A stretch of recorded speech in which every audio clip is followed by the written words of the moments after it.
Praise the lord. ప్రభు పేరిట మీ అందరికీ శుభాభివందనాలు తెలియజేసుకుంటున్నాను. ఈ దినము దేవునికి వాగ్దానం చూసుకున్నట్లయితే కీర్తన గ్రంథం 106వ అధ్యాయం 4వ వచనంలో, యెహోవా నీవు ఏర్పరచుకున్న వారి క్షేమము నిన్ను చూచుచు నీ జనులకు కలుగు సంతోషమును బట్టి నేను సంతోషించుతున్నానని దేవునికి లేఖనం సెలవిస్తుంది.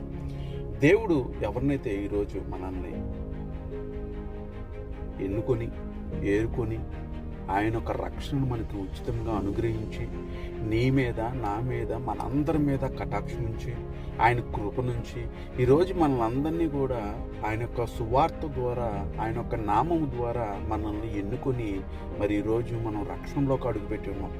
ఈ రక్షణ మనంతలకు మనకు వచ్చింది కాదు, దేవుడే మనల్ని ఉద్దేశించి ఇచ్చాడు. ఆయన ఏర్పాటు చేసుకున్నాడు కాబట్టి మనం అందరూ కూడా సంతోషించుచున్నాము. ఎప్పుడు ఎల్లప్పుడూ కూడా సంతోషించుచున్నాము. మనం క్షేమంగా ఉంటున్నాము. ఈరోజు ఈ స్థితి ఇలా ఉన్నదంటే ఆయన ఇచ్చినటువంటి కృప. ఆ ధన్యతలో మనం అందరం